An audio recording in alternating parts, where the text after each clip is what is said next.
नमस्कार दोस्तों, मैं सुनील भारद्वाज। पुनः आप सभी का हार्दिक स्वागत है ऑनलाइन शिजोन के प्लेटफॉर्म पर। फ्रेंड्स, स्वतंत्रता संग्राम की सीरीज में आज हमारी यात्रा एक स्टेप और आगे बढ़ गई है। आज का टास्क है सोशल एंड रिलीजियस या cultural movements in Indian society. Bharat के प्रमुख सामाजिक और सांस्कृतिक या धार्मिक आंदोलन। और एक दो प्रश्न तो इनसे बनते हैं। ऐसा कोई एग्जाम नहीं जिसमें इन्होंने उनको छुआ नहीं। हर एग्जाम में इनकी जरूरत पड़ती है। क्या इसका थीम है? मैंने इससे पहले की जो रिकॉर्ड क्लास है उसमें पूरा लेक्चर लिया था इसका, जो बच्चे उससे जुड़े हुए हैं और जो एमसीक्यू डायरेक्ट ही फॉरम में देख रहे हैं यूट्यूब पर या किसी भी चैनल पर, तो उनको बताना जरूरी है कि स्ट्रगल का भारतीय स्वतंत्रता संग्राम का एक रिकॉर्ड पैकेज और एमसीक्यू चैप्टर वाइज रखा गया है, जिससे पहले आप कॉन्सेप्ट को समझ लें, फिर आए हुए प्रश्नों के आधार पर कॉन्सेप्ट को एक दिशा और दशा दें। पहले धार होना जरूरी है, फिर बनाए रखना जरूरी है।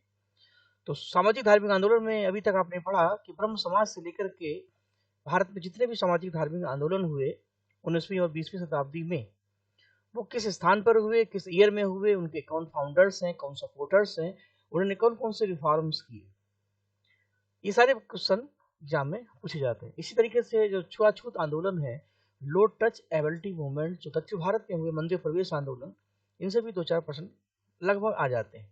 जैसे गुरुवायूर आंदोलन, जैसे आत्मसम्मान आंदोलन। हालांकि इसका एक अलग से हम क्लास ले चुके हैं और वीडियो भी उसका बहुत जल्दी आपको हम भेजेंगे। तो शुरू करते हैं आज की सीरीज। और आपकी स्क्रीन पर पहला प्रश्न ये रहा। आधुनिक भारत में हिंदू धर्म में पहला सुधार आंदोलन कौन सा था? First religious movement in Hindu religion in modern India. A Brahmo Samaj, B Arya Samaj, C theosophical society, D Ramakrishna mission. तो सबको कन्फर्म है कि हमारा पहला जो रिलीजियस मूवमेंट है, धार्मिक आंदोलन, ब्रह्म समाज है, क्योंकि 1828 में राजा राम मोहन राय ने इसकी स्थापना की। अगर हम आर्य समाज की बात करते हैं तो सबको पता है कि आर्य समाज की जो लोकेशन है बाई ईयर वो 75 है, भाई दयानंद सरस्वती। थियोसॉफिकल सोसाइटी की स्थापना भारत में वैसे अगर देखा जाए तो 1875 में अमेरिका में और 1882 में भारत में हुई थी, जब मैडम अल्कार्टा ब्लाडवस्की ने इसकी स्थापना की थी। बाद में एनी बेसेंट इसकी अध्यक्ष बनकर भारत में आई थी।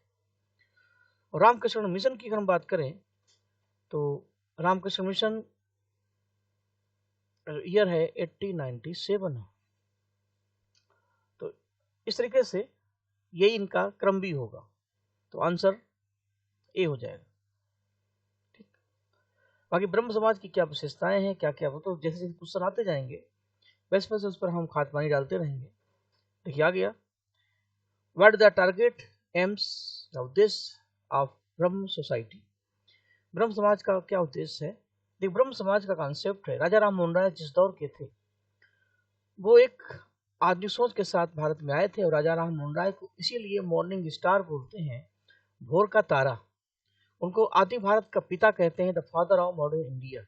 राजा राम मोहन राय ने ही सबसे पहले प्रिंटिंग प्रेस की शुरुआत की, इसलिए उनको कहते हैं the father of printing press.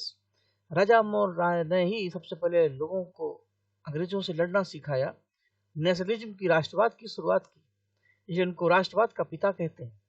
राजा राम मोहन राय ने हमारी जो परंपराएं हैं, जैसे सती कस्टम, जौहर प्रथा, विडो मैरिज का ना होना, चाइल्ड मैरिज का होना, इन पर आवाज उठाई। विलियम बेंटिंग के साथ मिलकर के सती प्रथा का विरोध भी किया। तो कुछ हमारी परंपराएं हैं जिनका विरोध करना जरूरी था, और मॉडर्नाइजेशन, आधुनिकता को भी स्वीकार करना जरूरी था। अंग्रेज एक नई कल्चर के साथ आए थे, वेस्टर्न इंग्लिश के साथ आए थे, एक पाश्चात्य संस्कृति थी, एक पाश्चात्य भाषा थी। तो जो उसमें स्वीकार करने के लायक था वो हमें स्वीकारना था और अपनी परंपराओं को छोड़ना था। दोनों के बीच में एक बैलेंस लेके चलना था।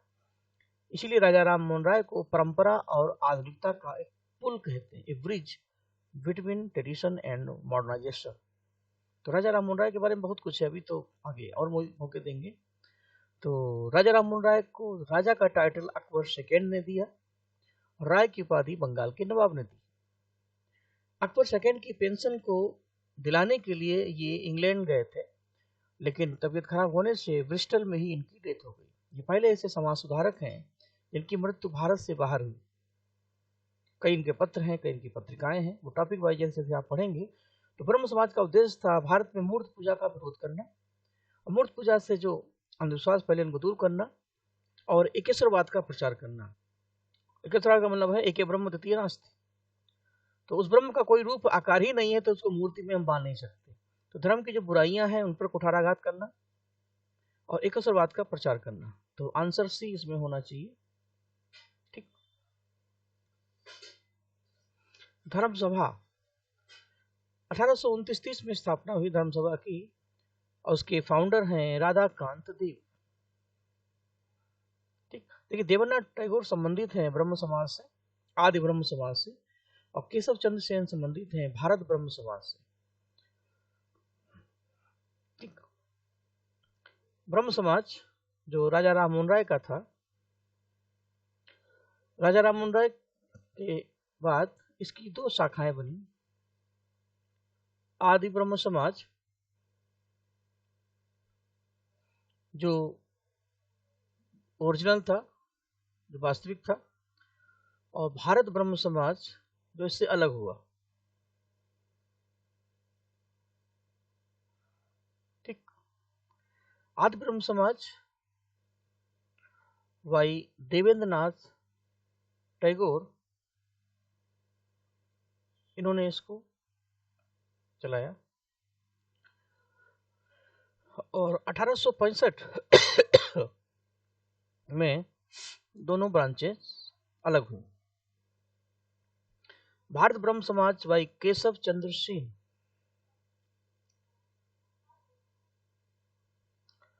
केशव चंद्र सेन ने इसकी स्थापना की। आगे चलकर के केशव चंद्र सेन के ही ब्रह्म समाज में विवाद हुआ, क्योंकि इनकी जो पुत्री थी, बाल विवाह का इन्होंने विरोध किया, अपनी पुत्री का विवाह कुछ बिहार के राजा से किया। तो ऐसी स्थिति में इसी भारत ब्रह्म समाज से एक ब्रांच अलग हो जाती है, साधारण ब्रह्म समाज। तो आपके एग्जाम में टोटल 4 ब्रह्म समाज है। ब्रह्म समाज, आदि ब्रह्म समाज, साधारण ब्रह्म समाज, और साधारण ब्रह्म समाज आनंद मोहन बोस।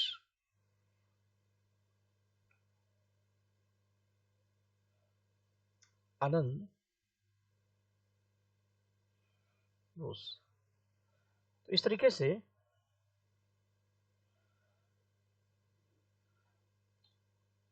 ब्रह्म समाज, आदि ब्रह्म समाज, भारत ब्रह्म समाज और साधारण ब्रह्म समाज। जो विद्यानंद सती का संबंध है, सबको पता है, आर्य समाज। तो इस तरीके से, और ब्रह्म समाज की स्थापना 1828 में हुई थी।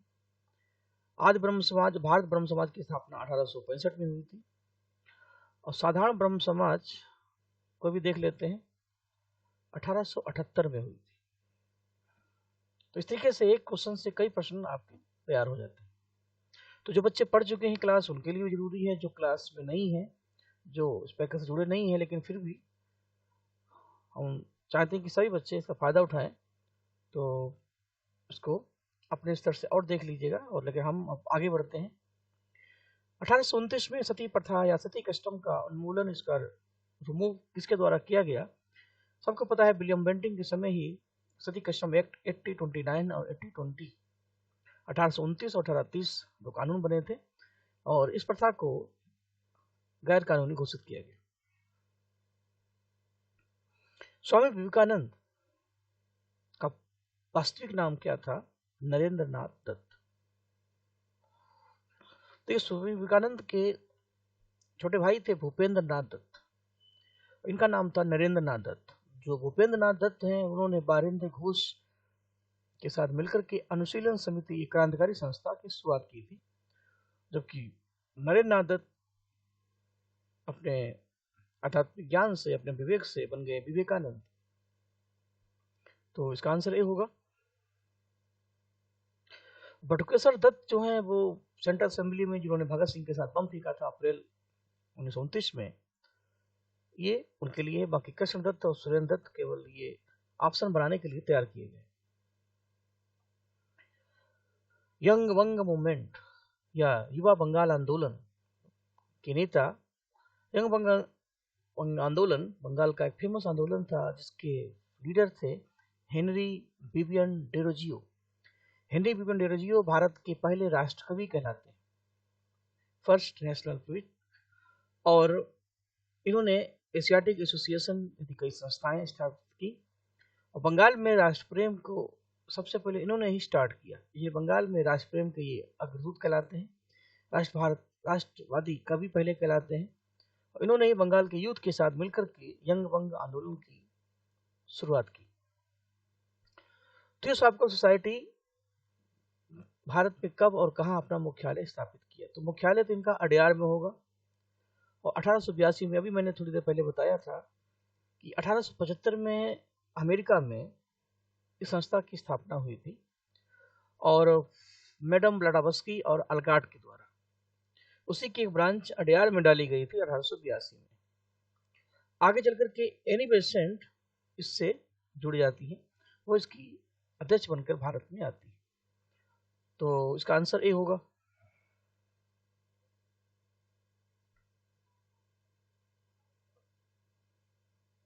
अगला क्वेश्चन काफी इंपॉर्टेंट है।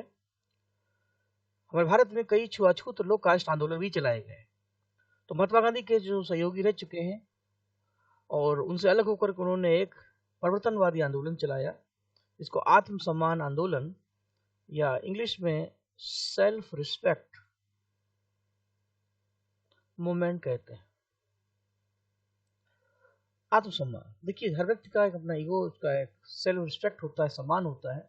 सम्मान के अनुच्छेद 21 में भी यही कहा गया है, हमें जीवन, व्यक्ति का स्वतंत्रता का, मानव की गरिमा के साथ रहने का मौलिक अधिकार है। तो लेकिन उस समय समाज में दक्षिण भारत में और उत्तर भारत में छुआछूत अधिक थी, तो समाज में हर वर्ग को एक सम्मान चाहिए था, इसीलिए इसके विरोध में आंदोलन चलाए गए। चाहे गुरुवायूर आंदोलन हो, चाहे आपका आत्मसम्मान आंदोलन हो, तो उसी में ये आंदोलन, इसकी शुरुआत मिस्टर पेरियार ने की थी और आगे चल करके नायकर ने इसी को आगे बढ़ाया। तो इसके जो फाउंडर्स हैं उसमें एक नाम आता है मिस्टर पेरियार का और दूसरा है रामास्वामी नायकर का। इसके माध्यम से जो लो कास्ट लोग हैं, जैसे जो दलित वर्ग हैं, उनको भी सम्मान में, समाज में एक सम्मानजनक स्थिति बनी रहे, इसके लिए प्रयास किए गए। और इसीलिए इसमें जो कि पेरियार का कोई ऑप्शन नहीं है, तो नायकर के साथ ही मैं पेरियार लिख देता हूं। इसका आंसर आपका सी हो जाएगा। ठीक, ये हो गया आंदोलन। और इस आंदोलन की जो शुरुआत मानी जाती है कि लगभग 1920 से ये आंदोलन दक्षिण भारत में स्टार्ट हुआ। इसका जो मेन क्षेत्र था वो था मद्रास, आज का तमिलनाडु, दक्षिण भारत में ये मद्रास राज्य में चला।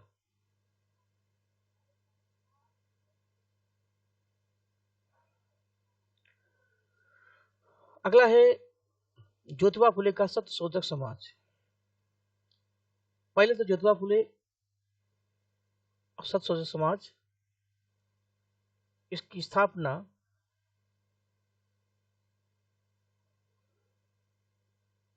1873 में हुई और बॉम्बे यानी महाराष्ट्र में हुई। आज का बॉम्बे, उस समय का महाराष्ट्र।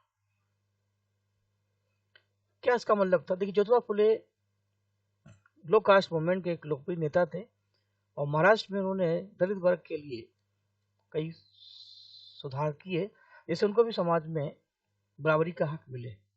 इनकी फेमस पुस्तक है गुलामगिरी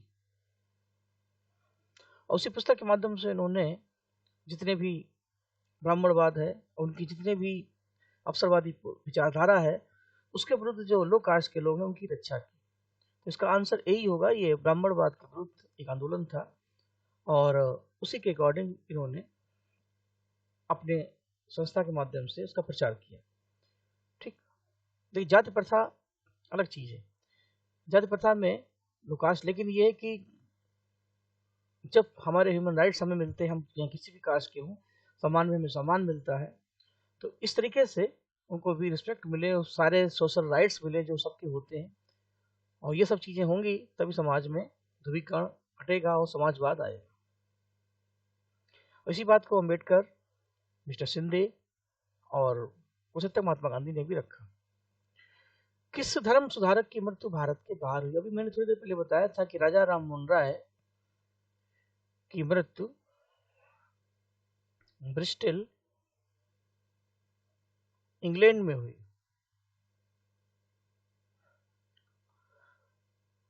क्यों हुई थी? क्योंकि ये मुगल बादशाह अकबर सेकंड, जिन्होंने इनको राजा की उपाधि दी, लेकिन इनका जो वास्तविक नाम है वो राम मोहन है, जैसे महात्मा गांधी का मोहनदास करमचंद गांधी, तो उनका ओरिजिनल नाम कुछ और है, बाकी मोहनदास गांधी। तो राम मोहन के आगे जो राजा शब्द है, ये जो टाइटल है भाई अकबर सेकंड जो मुगल है, और राय का टाइटल भाई बंगाल के नवाब, क्योंकि बंगाल के थे।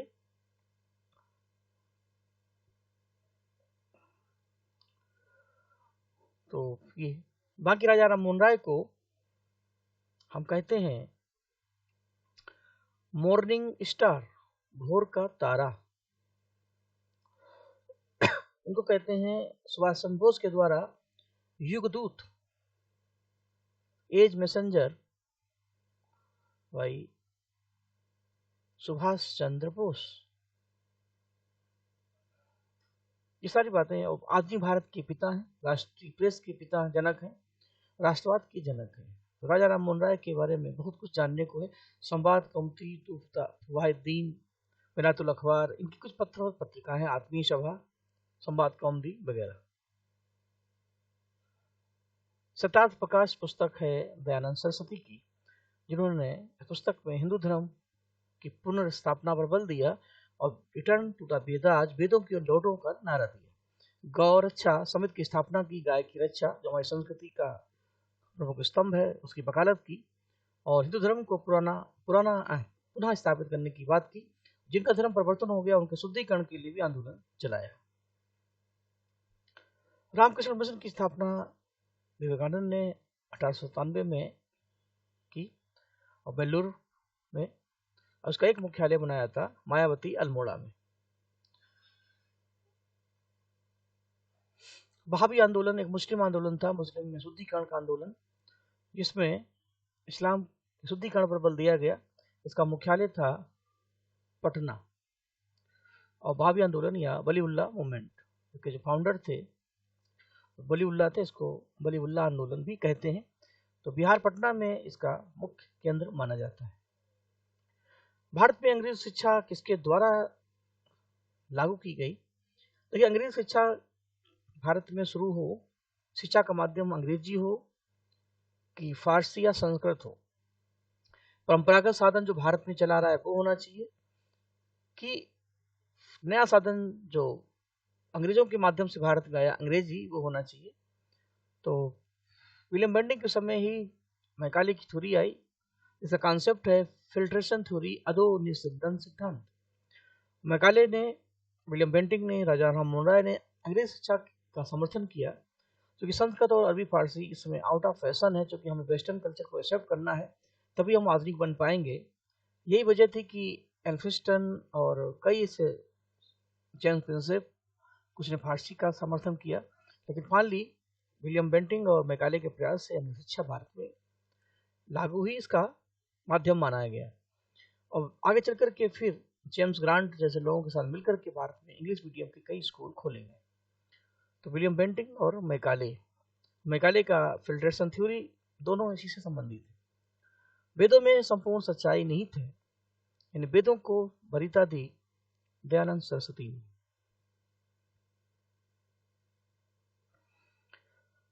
स्वयं विवेकानंद किस स्थान पर प्रसिद्ध हुए, तो सबको पता है कि शिकागो के धर्म संसद में जब विवेकानंद पहुंचे अमेरिका में, तो भारत का प्रतिनिधित्व कर रहे थे। पहली बार उन्होंने भारत के जो अध्यात्म है, भारत की जो सांस्कृतिक विचारधारा है, उपनिषदों का, वेदों का जो ज्ञान है, जो उसका व्यवहारिक मूल्य है, वो प्रस्तुत किया।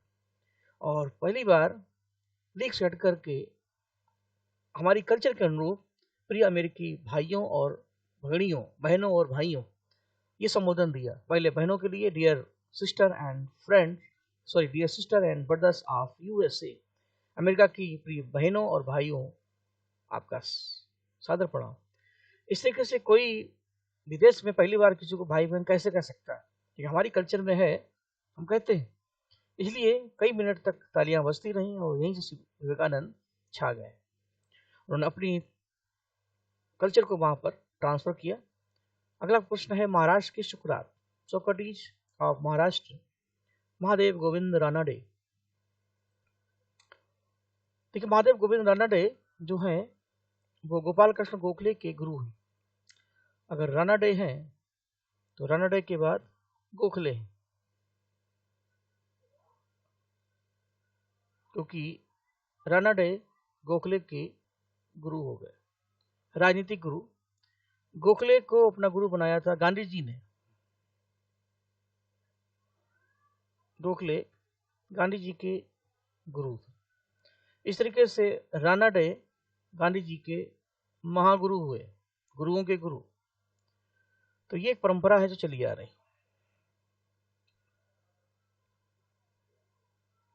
अलीगढ़ मुस्लिम विश्वविद्यालय की स्थापना सर सैयद अहमद खान ने की। हालांकि इस संस्था की नींव अशोक आंदोलन में ही पड़ गई थी।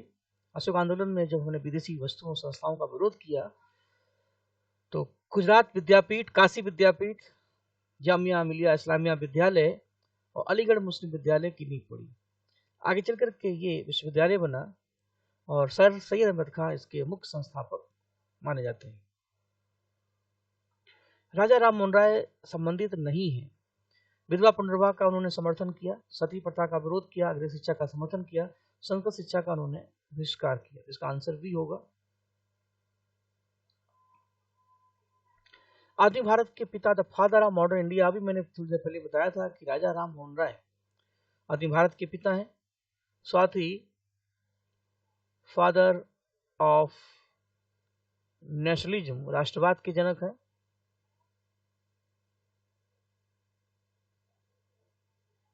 राष्ट्रवाद के पिता। इस तरीके से फादर ऑफ नेशनल प्रेस, राष्ट्रीय प्रेस इनके नाम है, क्योंकि पहली बार किसी भारतीय ने प्रिंटिंग प्रेस खोली। और बाकी आदि भारत के पिता हो ही गए। और मॉर्निंग स्टार, भोर का तारा, इनको कहते हैं। भोर का तारा क्यों कहते हैं, कभी आपने सोचा? क्योंकि सुबह का सूरज सुबह का एक नई उम्मीद के साथ आता है। दिन भर की थकान के बाद जब हम अपनी निराशाओं के बीच सोते हैं, इस उम्मीद के साथ इस रात की भी सुबह होगी, एक नई उम्मीद के साथ होगी।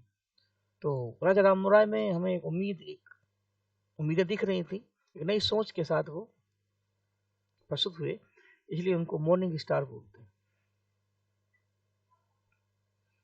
जन्म कहाँ हुआ था? देखिए, मृत्यु तो इंग्लैंड में हुई थी, जन्म हुआ था राधानगर, बर्धमान जिला, बंगाल में। ठीक, ज्यादा समझाने को नहीं है इसमें। कन्याकुमारी का रॉक मेमोरियल संबंधित है विवेकानंद जी से, क्योंकि वहीं पर उन्होंने रह करके अपनी साधना की और वहीं पर जो केप ऑफ कन्याकुमारी है, वहीं पर रॉक मेमोरियल अभी भी स्थित है। संवाद कौमुदी राजा राम मोहन राय का फेमस पत्र है। तत्वरंजनी सभा, तत्ववीतनी सभा, तत्वबोधनी सभा, जितनी भी सभाएं हैं, इनका संबंध है देवेंद्रनाथ टैगोर से। ब्रह्म समाज का प्रारंभिक नाम था ब्रह्म सभा। 19वीं सदी का पुनर्जागरण किस वर्ग तक सीमित था? देखिए, पुनर्जागरण कह सकते हैं या नवजागरण कह सकते हैं। नवजागरण काल है, लोगों को इस तरीके जगाया गया, जैसे जो काम कबीरदास ने मुस्लिम समय में किया था। हिंदू मुस्लिम की एकता को बनाए रखने के लिए उन्होंने जो आंदोलन चलाए थे, वही आंदोलन इस दौर में शुरू हुए जब भारत में एक नई संस्कृति आई। वहाँ मुस्लिम संस्कृति थी, यहाँ पाश्चात्य संस्कृति थी। तो लेकिन इसी जागरण किसको चाहिए था? जो अपर क्लास का व्यक्ति है, जो जमींदार है, जो लैंड होल्डर्स हैं, ये अंग्रेजों के समर्थन में थे। और जगना उसको था जो एक आम व्यक्ति है, जो मध्यम वर्ग का है, उसी को जगाना था, क्योंकि वही राष्ट्रवाद के आगे बढ़ेगा। तो राष्ट्रीय वर्ग, क्लासिकल जो वर्ग है, इससे मतलब है नहीं, लैंड होल्डर से मतलब है नहीं। तो जो धनी किसान है, जो भूस्वामी है, तो जो मिडिल क्लास का व्यक्ति, जिसकी रोजमर्रा की समस्याएं हैं, जिसको सही तरीके से वेतन नहीं मिलता है, किसानों को लगान नहीं मिलता है, ये सारी बातें, मजदूरों को सैलरी नहीं मिलती है, तो इसी को जगाना था जिससे राष्ट्रवाद आगे बढ़े। फारसी साप्ताहिक पेपर मिरातुल अखबार का प्रकाशन करते थे राजा राम मोहन राय। मिरातुल अखबार ये फारसी में था। ऐसे ही संवाद कौमुदी पत्रिका, आत्मीय सभा, फतुह फतुह मुवाहिद्दीन, ये भी पत्र राजा राम मोहन राय का है, जिसमें उन्होंने मूर्ति पूजा का विरोध किया। बाल विवाह को कंट्रोल करने के लिए 1872 में सिविल मैरिज एक्ट लागू हुआ था। लड़कियों की विवाह की उम्र इसमें कितनी थी? 14 वर्ष फॉर गर्ल्स, 18 वर्ष फॉर बॉयज।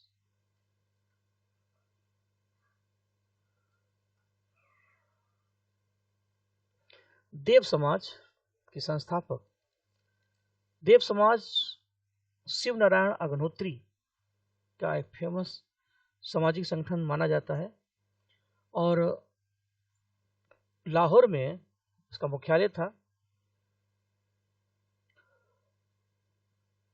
और 1887 में 1887 में ये शुरू हुआ। तो यहाँ शिव नारायण दो हैं, एक शिव नारायण अग्निहोत्री हैं, इनका देव समाज है। तो देव शिव, देखिए जो शिव हैं वो देवों के देव हैं,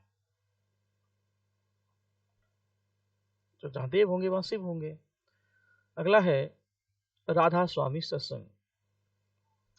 राधा स्वामी सत्संग में भी शिव हैं, बस शिव नारायण अग्निहोत्री है, नहीं, शिव दयाल साहेब है।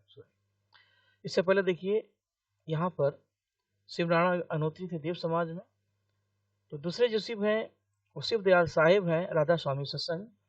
इनका वास्तविक नाम था तुलसीराम। और राधा स्वामी सत्संग आगरा में इसकी स्थापना हुई, और 1861 में ये स्टेब्लिश हुआ। ठीक, तो शिव दयाल साहेब, राधा स्वामी और देव समाज शिव नारायण अग्निहोत्री। महाराष्ट्र के किस सुधारक को लोकहितवादी कहा जाता है? गोपाल हरि देशमुख का एक निकनेम है लोकहितवादी। ब्रह्म समाज का सिद्धांत क्या है? ब्रह्म समाज यानी एकेश्वरवाद पर आधारित है। यह शंकराचार्य की फिलॉसफी को समर्थित करता है कि एको ब्रह्म द्वितीय नास्ति। तो उसी की सत्ता है, और वो ब्रह्म ऐसा है जो अविकार है, अमूर्त है, जिसके बारे में हम कुछ जान नहीं सकते। मन और वाणी जिसको देख करके लौट आते, ये तो वाचो निर्बंधता सह, जिसके बारे में कह सकते हैं अविगत गत कुछ कहत ना आवे। गूंगे की मिठाई के समान उसको हम क्या महसूस कर सकते हैं। इसी की विचारधारा को कबीरदास ने रखा, इसी को शंकराचार्य ने प्रस्तुत किया। इसलिए ये आपका एक निर्गुण विचारधारा है जो कबीरदास की है। इसीलिए इसमें सगुण विचारधारा यानी मूर्त पूजा का समर्थन नहीं किया गया। 19वीं शताब्दी के उत्तरार्ध में नव हिंदूवाद, न्यू हिंदुइज्म के सर्वश्रेष्ठ प्रतिनिधि थे राजा राम मोहन राय। राजा राम मोहन राय ने 1828 से अपने ब्रह्म समाज की स्थापना की, और उसी के 10-5 साल वो हिंदू विचारधारा को आगे बढ़ाते रहे। तो इसमें सही आंसर डी होगा। लगभग सीरीज समाप्त की ओर है। रामकृष्ण मिशन की स्थापना 1897 में बेलूर में की, यानी कलकत्ता बंगाल। और रामकृष्ण मिशन, इसी से जुड़ा हुआ अगला प्रश्न है, शारदा मणि कौन थी? शारदा मणि रामकृष्ण परमहंस की वाइफ थी, पत्नी थी। किसने महिलाओं के विकास के लिए मामा बोधनी, मैंने कहा जितनी बोधनी है तत्व बोधनी, मामा बोधनी, इस इन सभी पत्रिकाओं का संबंध देवेंद्रनाथ टैगोर से होगा। देवेंद्रनाथ टैगोर का संबंध है आदि ब्रह्म समाज से, जो 1865 में उन्होंने स्थापित किया था। और भारत ब्रह्म समाज की स्थापना जो की थी वो केशव चंद्र सेन ने की। अगला क्वेश्चन है, राजा राम मोहन राय और डेविड हेयर किससे संबंधित है? दोनों ने मिलकर के हिंदू कॉलेज की स्थापना की। किसी भारतीय के द्वारा स्थापित होने वाला ये पहला कॉलेज है। राजा राम मोहन राय और David Hare, founder of Hindu College. ठीक, तो जहां तक मेरा अंदाजा है अब सीजन समाप्त की ओर है। तो प्रश्नों का एक अच्छा गुलदस्ता था, कलेक्शन था। तो इसी तरीके से आप भी अपने नॉलेज को दिशा और दशा दें। अभ्यास करने के लिए ढेर सारे प्रश्नों की श्रृंखलाएं हैं अलग अलग तरीके से। बस क्या पढ़ना है, क्या छोड़ना है, इस रस्साकसी से बाहर निकलना है और आगे बढ़ना है। उम्मीद करते हैं फिर आपसे मिलेंगे शीघ्र ही अगले टॉपिक के साथ। और अपना ध्यान रखें, सभी लोगों को